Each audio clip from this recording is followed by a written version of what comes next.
நேர்மின் குரலாய் பிரதிபலிக்கும் யோர் வாய்ஸ் சேனல் நேயர்களுக்கு வணக்கம். இன்னைக்கு நம்ம முக்கியமான விஷயத்த பத்தி பேச போறோம். திரு செங்கோட்டையன் அவர்கள் சற்று முன் ஒரு முக்கியமான விஷயத்த பத்தி சொல்லியிருக்காரு. என்னன்னா, எல்லோரும் வாழ வேண்டும், எல்லோருக்கும் வேலை வாய்ப்பு. இதுதான் விஜயோட கொள்கை அப்படின்ற மாதிரி சில விஷயங்கள் இப்ப பிரதிபலிச்சிருக்காரு. இதுல இன்னொரு பார்க்க வேண்டிய விஷயம் என்னன்னு பார்த்தீங்கன்னா, வர பொங்கலுக்குள் முக்கியமான நபர்கள் அமமுக கட்சியின் தலைவர் திரு டிடிவி அவர்களும், ஓபிஎஸ் அவர்களும் சேரப்போறதா ஒரு தகவல் சொல்லியிருக்காரு. உள்ளபடியே இதெல்லாம் எதிர்பார்த்தது தான். ஏனென்றால் 2026 தேர்தல் வருவதற்குள் ஒரு மிகப்பெரிய மாற்றங்கள் இங்கொன்றும், அங்கொன்றும் நடக்கப் போகுது. அதுல மாற்று கருத்து இல்ல. கூட்டணி கட்சிகள்ல நிறைய பிளவுகள் ஏற்பட போறது. இது விஷயமா நம்ம 2 காணொளியில ஸ்ட்ரெயிட்டா பதிவு பண்ணியிருக்கோம். டிடிவி, ஓபிஎஸ் எந்த சூழ்நிலையிலும் டிவிகேயில் ஜம்ப் ஆவாங்கன்னு சொல்லியிருக்கோம். அதோட தொடர்ச்சியா இப்போ கான்கிரீட்டா செங்கோட்டையனே ஓப்பன் தி ஃபோரம் சொல்லிட்டாரு. டிடிவி, ஓபிஎஸ் டிவிகேல ஜாயின் பண்றாங்க. ஸோ ஜாயின் பண்ணிட்டா இவங்க என்டிஏல சேருவாங்களா அப்படின்னு பார்த்தீங்கன்னா, it's million dollar question. So இந்த ஒரு விஷயத்துக்கு போறதுக்கு முன்னாடி நம்ம விஜய் அவர்கள் பார்த்தீங்கன்னா சூழல் அவரோட சுத்தி நடக்கக்கூடிய சூழலை பத்தி இப்போ பேசியே ஆகணும். ஏனென்றால் நேத்து ஜனநாயகம் படத்தோட ஆடியோ லான்ச் மலேசியாவில் நடந்தது. போயிட்டு வந்ததுக்கு அப்புறம் நம்ம எல்லாம் இன்னைக்கு எல்லா டிவி சேனலையும் பார்த்தோம். சமூக ஊடகங்கள்ல மேக்ஸிமம் இது பத்தின ஷார்ட்ஸ் தான் ஓடிட்டு இருக்கு.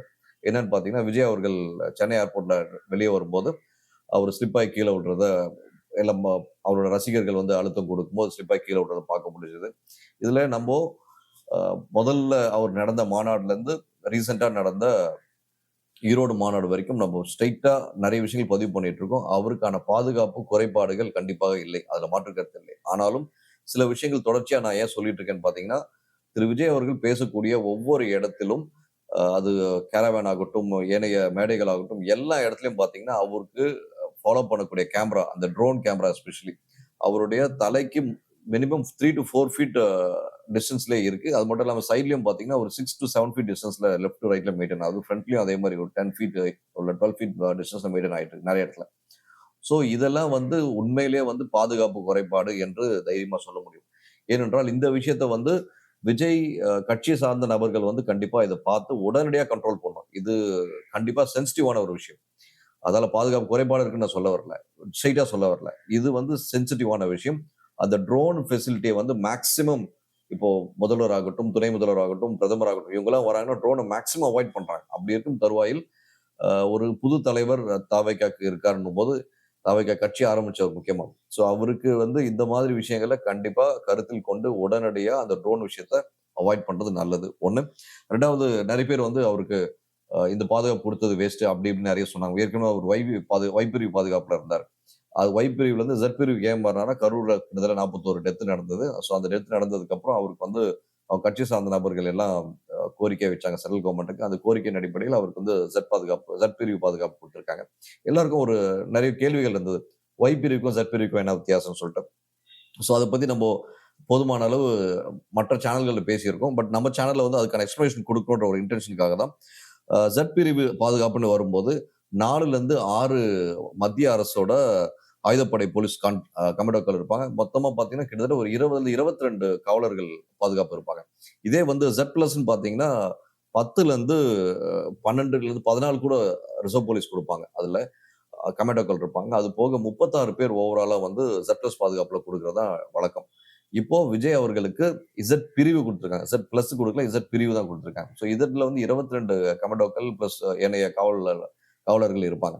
சோ இவ்ளோ பாதுகாப்பையும் மீறி பிரஷர் குடுத்து இந்த மாதிரி அவர் ஸ்லிப் ஆயி கீழ விழுந்திருக்காரு ஏர்போர்ட்ல அப்படின்னும்போது உள்ளபடியே கேள்விக்குறியா இருக்கு. சோ இத அரசு கருத்தில் கொண்டு இவருக்கு என்ன மாதிரியான பாதுகாப்பு நடவடிக்கை எடுக்க வேண்டும்ன்றத பார்த்துக் கொள்ள வேண்டும்.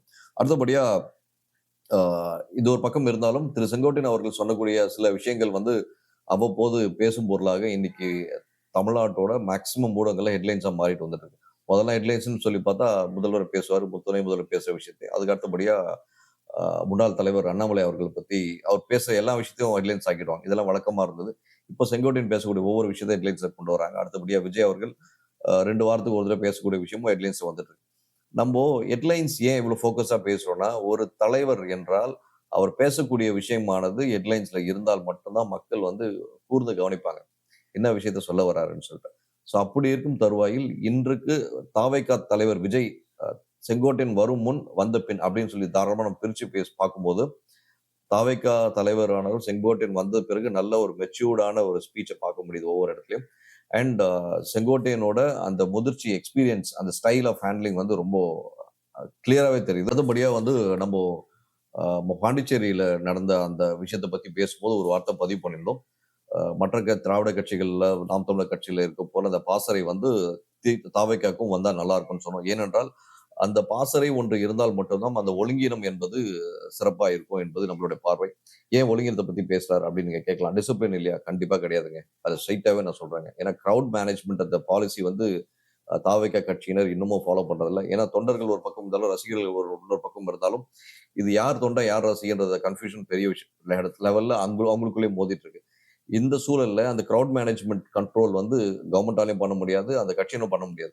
ஸோ இதுக்கு வந்து ஒரு தனியா ஒரு பாசறை அமைத்து, அந்த பாசறை மூலமாக இவர் தொண்டர்கள் எல்லாத்துக்கும் வந்து ப்ராப்பரான training, appropriate training in the appropriate place குடுத்தால் மட்டும் தான் இத ஒழுங்கு பண்ண முடியும். 2வது தொண்டர்களுக்கு தவிர்த்து ரசிகர்களுக்கு விஜய் அவர்கள் அவ்வப்போது காணொளி மூலமாக தான் எங்க சென்றாலும் வந்தாலும் இவ்வாறு தொடர வேண்டாம் என்பதை கொஞ்சம் அழுத்தம் திருத்தமாக இன்னும் சொல்ல சொல்ல தான் மாறுவாங்க. ஏன்னா உடனே மாற மாட்டாங்க. ஸோ நீங்க இன்னும் கொஞ்சம் நல்லா வலியுறுத்தி பேசினால் மட்டும் தான் இந்த மாதிரி முக்கிற மாரி வரக்கூடிய கூட்டமானது கொஞ்சம் இதுவாகும். அதனால அவங்களுக்கான சேஃப்டியும் இருக்கு. அண்ட் திரு விஜய்க்கான சேஃப்டியும் இருக்கு. ஏனென்றால் விஜய் ஏர்போர்ட்ல அந்த மாரி ஸ்லிப் ஆனது வந்து உள்ளபடியே ரொம்ப எல்லாரும் வேற மாரி பார்க்க ஆரம்பிக்கிறாங்க. அந்த ஒரு சேஃப்டிக்காக தான் சொல்றோம். தொண்டர்களும், ரசிகர்களும் இதை கருத்தில் கொண்டு ஒரு ஒரு தனி மனுஷனுக்கும் பிரைவசி ஒன்று இருக்குங்க. அப்படி பிரைவசிய வந்து மிஸ் பண்ற லெவலுக்கு ஃபோர்ஸ் பண்ணக்கூடாது. அத பார்த்துக்கோங்க. நமக்கு தாவேகா தலைவர் மீது எந்த வகையான ஒரு கருத்து வேறுபாடோ, இல்ல எந்த வகையான ஒரு காழ்ப்புணர்ச்சியும் கிடையாது. ஆனென்றால் தொடர்ச்சியாக அவர் செய்யும் நல்ல விஷயத்தை, நல்ல கருத்துக்களை மக்கள் முன் கொண்டு சென்று கொண்டிருக்கிறோம் இன்று வரை. மெயினா வந்து அவர் சொன்ன விஷயம் இத்தன நாள் வரைக்கும் அரசியல் தலைவர்கள தவிர்த்து விஜய் சொன்ன அந்த இலவசம் அந்த விஷயத்த வந்து மக்கள் காச வாங்கி மக்களுக்கே இலவசம் சொல்றது வெட்கமா இல்லையா அப்படின்னு கேட்டாரு பாருங்க. இதுவரைக்கும் எந்த தலைவனும் சொல்லாத ஒரு கருத்து. வாழ்த்துக்கள் விஜய். தொடர்ச்சியாக உங்களோட இந்த மாரி கருத்துக்கள் நல்லபடியான மாற்றங்கள் கொண்டு வரும் என்று எதிர்பார்க்கிறோம். ஆனால் உங்களுக்கு பாதுகாப்பு என்று வரும்போது தமிழிசை அவர்கள் கூட 2 நாட்கள் முன்பு ஒரு அறிக்கை விட்டிருந்தாங்க. அ தாவேகா விஜய் அவர்கள் பாஜக என்டிஏ கூட்டணியில் இணைந்தால் அவர்கள் பாதுகாப்பு கிடைக்கும்னு சொன்னாரு. அதையும் கூட திரு நயனா நாகேந்திரன் அவர்கள் வந்து வழிமொழிந்தாரு. ஸோ உள்ளபடியே இதெல்லாம் ஒரு பக்கம் உங்கள வந்து ஃபோர்ஸ் பண்ணி கூப்பிடுறாங்களா? இல்ல உங்களுக்கு திசை திருப்புறாங்களா? அந்த பாயிண்ட்க்கே நாங்க வரல. It's your choice and your wish. நீங்க தான் முடிவு பண்ணணும். But at the same time இப்போ திமுக என்ற கட்சியை அகற்றுவதற்காக அனைத்து எதிர்க்கட்சிகளும் ஒன்றிணைந்து செயல்பட்டுட்டு இருக்காங்க. ஆனால் நீங்க சாமர்த்தியமான ஒரு வேலை பண்ணியிருக்கீங்கன்னு நல்லா தெரியுது. பிரவீன் சக்கரவர்த்தி மூலமா வந்து தொகுதி பங்கீடு பேச்சுவார்த்தை வரைக்கும் போயிருக்கத நம்ம உள்ளபடியே பார்க்க முடியுது. காங்கிரஸ் பிளவு ஏற்படுகிறதா என்று பார்த்தால், செல்வ பெருந்தகை என்ன சொல்றாருன்னா, அவரோட ஸ்டேட்மெண்ட் டோட்டலா கான்ட்ராடிக்டரியா இருக்கு. நாங்க ஐஎன்டிஏ கூட்டணியில ரொம்ப ஸ்ட்ராங்கா இருக்கோம். திமுகவோட தான் எங்களுடைய 2026 தேர்தல் பயணிக்கும் அப்படின்னு ரொம்ப ஸ்ட்ராங்கா சொல்றாரு. ஸோ இப்படிலாம் இருக்கும்போது நீங்க சென்ட்ரல் ராகுல் காந்தி அவர் கூட பிரவீன் கிட்டயும் பேசிட்டு இருக்க விஷயங்கள் வந்து இன்னும் ஃபிளாஷ் ஆகாம இருக்க மாதிரி நியூஸ் வந்துட்டு இருக்கு. 2026 உங்களுக்கான தேர்தல் களமா என்று பார்த்தால் உள்ளபடியே உங்களுக்குமான தேர்தல் களமே தவிர உங்களுக்கானன்றத சொல்ல முடியாது ஸ்ட்ராங்கா. ஸோ மீண்டும் ஒரு நல்ல சந்தர்ப்பத்தில் சந்திப்போம். நன்றி, வணக்கம்.